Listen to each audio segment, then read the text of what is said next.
Well, I did it. I tried to give it a pass, but I went and watched Doctor Strange 2.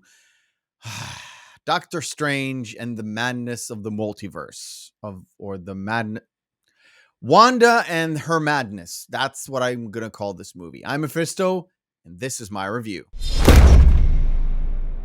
Because a lot of people went to watch this movie, I'm going to give you my spoilerific review. Wasn't going to do that. I went to watch this on Thursday. I'm recording this on Monday because I had to re-record, of course. I was happy to go and watch this with my brother. I enjoyed watching this with my brother. Didn't enjoy the movie, did enjoy the company. I didn't go and watch it with my wife, and it was, let's just say, a good choice. And I'll get to that in a moment. Went to watch it pretty early in the day because I was expecting to come back home and make a review and edit it and all that stuff, and I wanted to have a little bit of sleep. So I went in knowing I will have a full-on children cloud. Now, I am not a child, as you can very well see. You can't really see it on camera, but I do start to have that little Doctor Strange streak in the side of my head, but ended up having a good time because every single time somebody stepped a little bit online,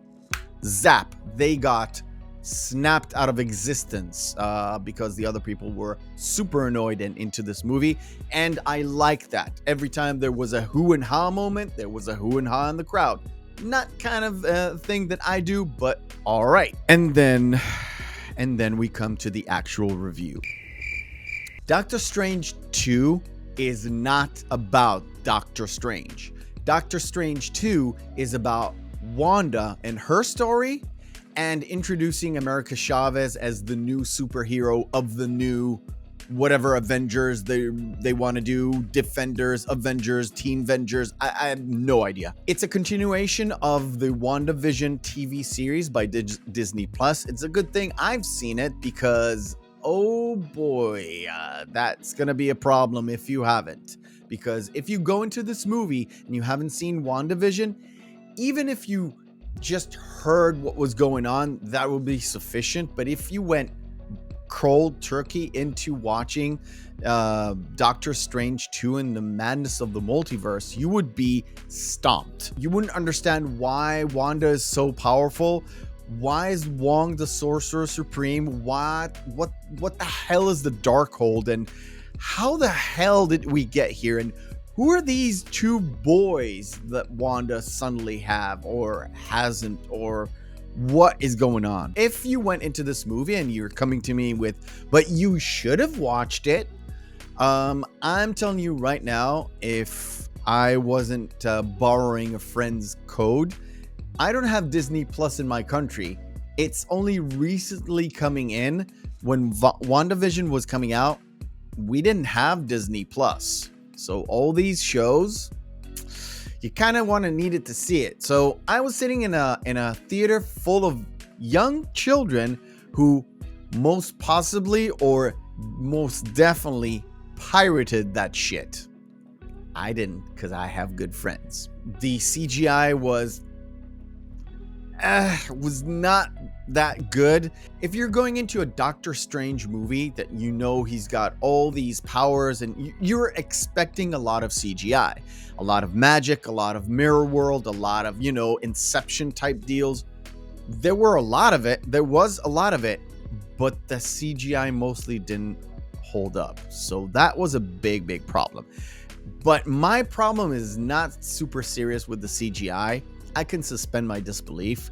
The story was all over the place. 1 minute you're going into this universe, and 1 minute you're going into that universe, and sometimes it was just too convenient. It went a little bit too insane. Now, when we go into the real spoilers of this, when we get to the world where you see the Illuminati been introduced. Now, I'm not a comic book reader. I didn't know who the Illuminati was, so this was a first for me. But when they introduced the Illuminati, we got Captain Britain, Peggy Carter, and we got a black Captain Marvel, which isn't that bad, but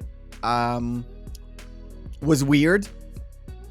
And we got a first glimpse, a first introduction into the MCU of Mr. Fantastic from the Fantastic Four. Reed Richards, they even say he is the smartest man on Earth. The only problem is they get killed after 3 minutes by Wanda. Is not the real one. She's actually using the Darkhold to control the other universe's Wanda, and they don't really explain how come that universe's Wanda has so many of the other Wanda's powers and how she's so magnificent and terrible. Professor X in this.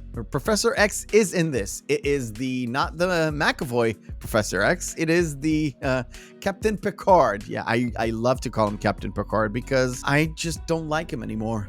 I just don't want to see him as Professor X anymore. He is the better Professor X, but he also gets killed, and in the most stupid way. Now, let's go back to Mr. Fantastic. Mr. Fantastic gets killed by being ripped to shreds, and then his head explodes. Yeah.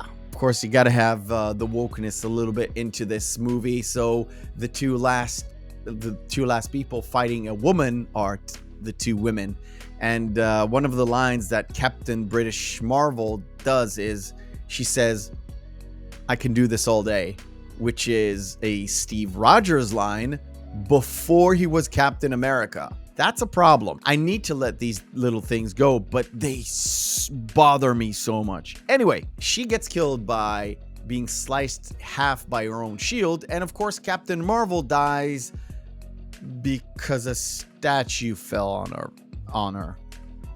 And then we come to Professor X, who died in a mind fight against the Scarlet Witch that is projecting herself from another universe. Oh my god, it is so bad. It is so bad. By the way, have I mentioned Doctor Strange here?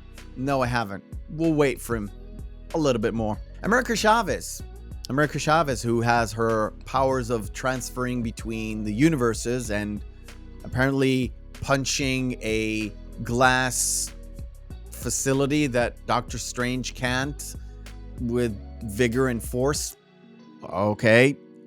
America Chavez, who apparently gets afraid and then her powers activate, killed her two moms. Yes, I said her two moms. By being afraid of a bee.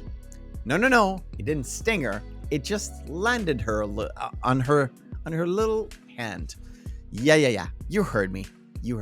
The thing about Doctor Strange 2 is Doctor Strange himself. Doctor Strange himself does come up with a few solutions to what needs to be done, but at the most part, no matter which universe Doctor Strange is in or which Doctor Strange in that universe we're dealing with, he is a tool in his own movie. He's not really a character. He takes America Chavez into whatever place she needs to go. She takes him through the multiverse. She's the more active. He is active in certain points. He is fighting Wanda at the start. He is fighting Wanda at the end. But he is so inconsequential because he's the one that is teaching America Chavez. He is the one that is getting carried around between place to place. He is the one that kills Wanda. Oh, wait, no. That doesn't happen.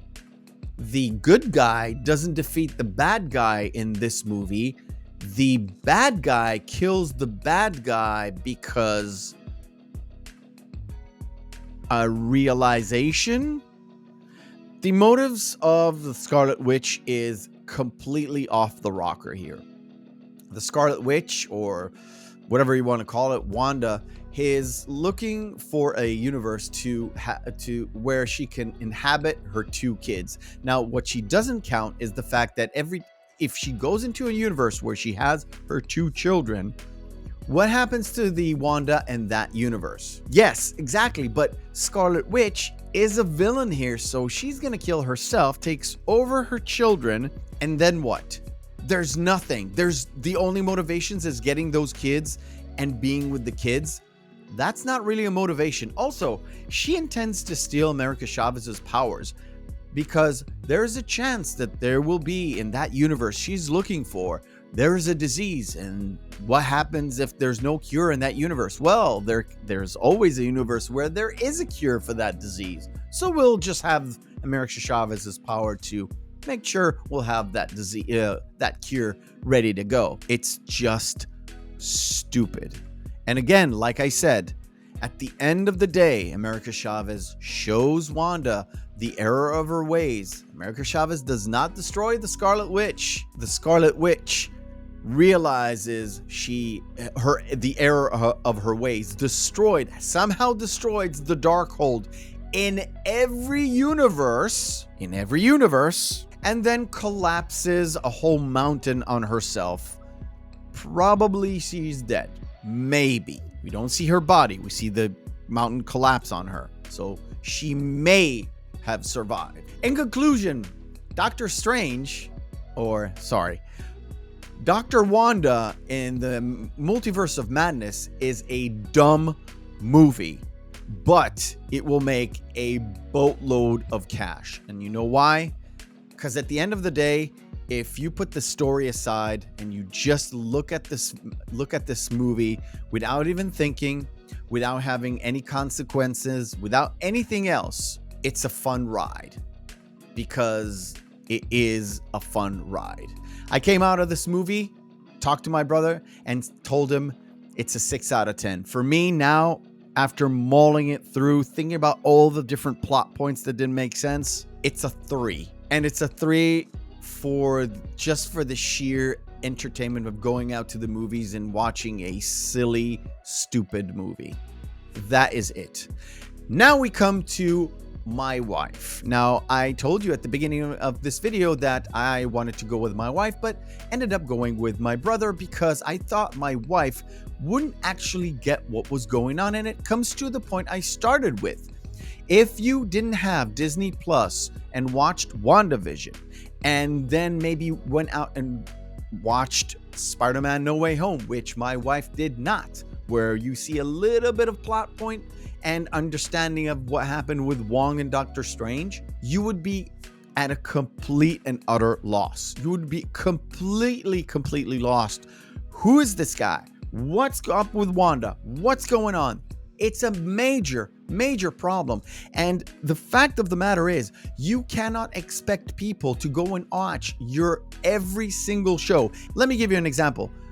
Black Panther had no real significant consequences other than maybe the last ending cutscene, which you can probably get on YouTube a few months later or something like that.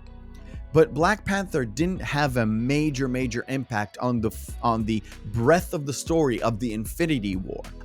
What else? What else do we have? Iron Man 3 didn't have a full impact on the full Infinity Saga. Not Infinity War, Infinity Saga.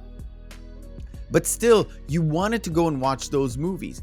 Ant-Man and the Wasp didn't have a major impact on the story, rather than maybe rescuing Hank Pym's wife, but not really. There's no real consequences on some of these MCU movies, yet you are being expected to watch these Disney Plus shows in order to understand an MCU movie. It's ridiculous. It's absolutely ridiculous. You shouldn't have to go and read something out of the continuum to understand the continuum of the story. It is dumb. I don't want to curse. I don't like the fact that you have to go outside of the MCU to enjoy a storyline that is told in the MCU. It is unreal and unattainable.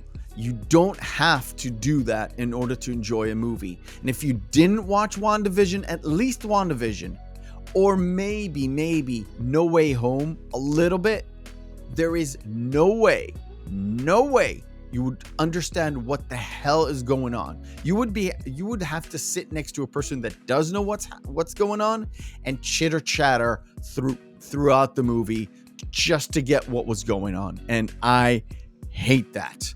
I absolutely detest that. 3 out of 10. Don't watch. Well, watch it if you like the MCU. Is this movie going to make a lot of money? A bucket load. A bucket load. And that is sad, sad news. Me, Mephisto, like, share, and subscribe to the channel. Also, follow us on the Reel McCoy podcast every Saturday, 8 p.m. UK, 3 p.m. Eastern, and 12 p.m. Pacific. Me and my co-host, Oh My Feelings, discussing movies from the past. And oh boy, we're going to discuss this someday.